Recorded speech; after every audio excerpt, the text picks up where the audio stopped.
A shift in opinion on the Trump administration. That's what we're learning from a new poll by Emerson College on President Trump's approval rating after 6 months since taking office. As of July 2025, the president's approval rating has stabilized in the mid-40s, while his disapproval has steadily increased each month by about a point.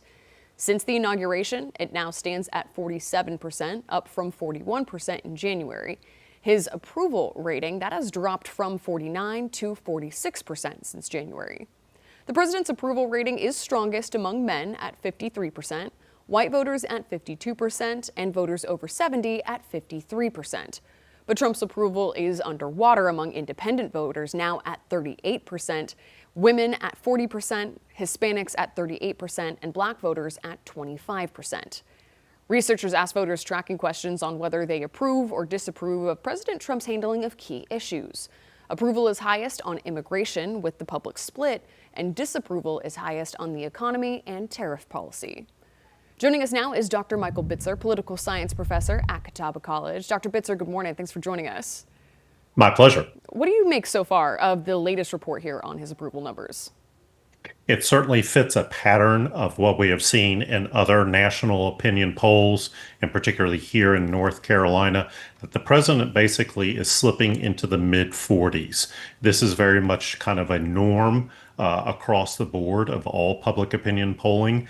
And I think the important context are the economic issues, certainly the economy, but tariffs. As we're going to see more and more impact of tariffs, it appears that public opinion is turning against the president on these economic tools. So we'll have to wait and see how the next couple of months play into it.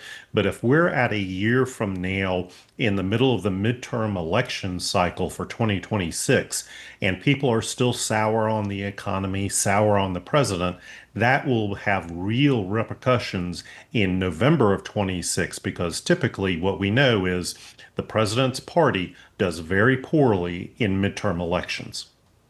And certainly no two campaigns are the same, even from the same candidate, but the economy was one of Trump's big campaign talking points. What are we seeing from some of his other promises now 6 months into his term? I think certainly the issue of immigration, with the country kind of evenly divided on that particular topic, is indicative of how polarized and divided we are in terms of a nation and its public opinion. Looking at some of the other issues, the issue of the Russia and Ukrainian war that is still going on, that he said he would end on day one or shortly thereafter. Very much still a negative approval rating, 47% disapprove, 37% approve. So, issues such as this, foreign policy, Israel and Hamas, more Americans in this poll disapprove of his handling of that, as well as the deportation. So in general, the first 6 months have not been kind to the president in his second term. Tracking the data, it shows that Democratic voters are typically been steady in their opinion. Republican voters, for the most part, steady. What's really changed between February and now has been the independent bloc. Yeah. How important is that bloc now going into the midterms? I think that's critical. What you're talking about are two bases that are basically party loyalist. Democrats will be opposed, Republicans will be supportive. It's those folks in the middle. And generally that tends to shrink as we get closer and closer to an election.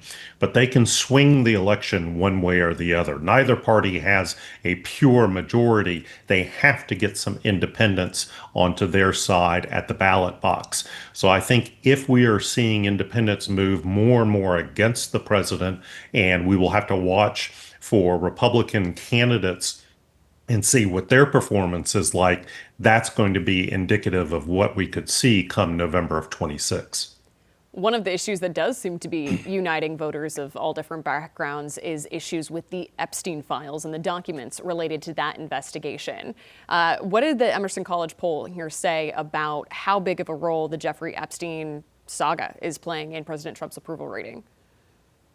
Well, certainly, I think that, as this, gathers more and more news power, I think more and more public opinion will be dealing with it. Very low approval. You're looking at 16% who say that the president is they approve the handling of this, disapproval at 51%. Now, that neutral number of a third, as this issue becomes more and more prevalent in the media, and as Republicans have basically kicked the can until after the August recess, we'll have to wait and see how this plays out. But if those files are ultimately released, that will, certainly at some point have an impact in public opinion, and we'll see where things move in that regard. I think one of the races that we'll be watching, and again, we are still very early out from the midterms, but is looking at the North Carolina Senate seat that will be vacated by Thom Tillis. What do you believe? You said again that the president's party typically does a little bit worse in the midterms, and we know that President Trump has just endorsed Michael Whatley here for that seat. What do you make about how that endorsement in particular will play a role in what's going to be a very heavily watched race? It will be one of the top watched races in the country here in North Carolina, yet again for the U.S. Senate open seat election. I think Trump's endorsement of Whatley will basically clear the field. We know from the past two election cycles that whichever candidate gets that coveted Trump endorsement, the Republican primary electorate will go with that candidate, usually at 2/3 to maybe even 3/4 support. So I would not expect major players to get into the race on the Republican side if indeed Whatley gets Trump's endorsement. On the Democratic side, it's basically the titan of Democratic Party politics, former Governor Roy Cooper. And this is going to set up a monumental battle if indeed the two party nominees, Whatley versus Cooper, I can't estimate how much money will be pumped into this race, but it will be at historic levels. Historic levels. And it's 2/3 to 3/4 of the time going with who the president endorses. That is an incredible precedent for any of the possible other candidates to overcome.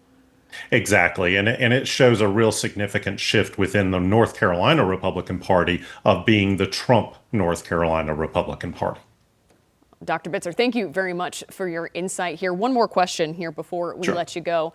Understand, too, again, that we have such a divided country, again, evidenced by this poll as well.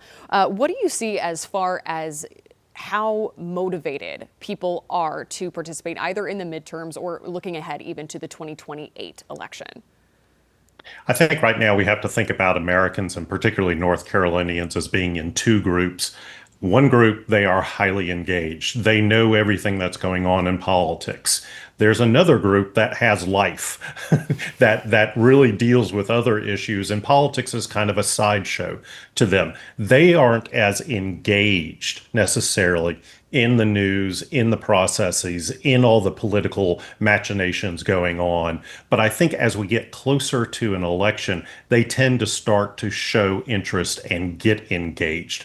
But right now we're kind of a bifurcated dynamic. So we have to think about who is really engaged and on top of things and who's like, politics? Oh, that's going on? I've got life going on. I've got to deal with hot weather, those kinds of issues. Dr. Bitzer, we always appreciate your insight. Thanks so much for joining us here this morning. My pleasure. Queen City News Plus. Just search Queen City News on your smart TV's app store.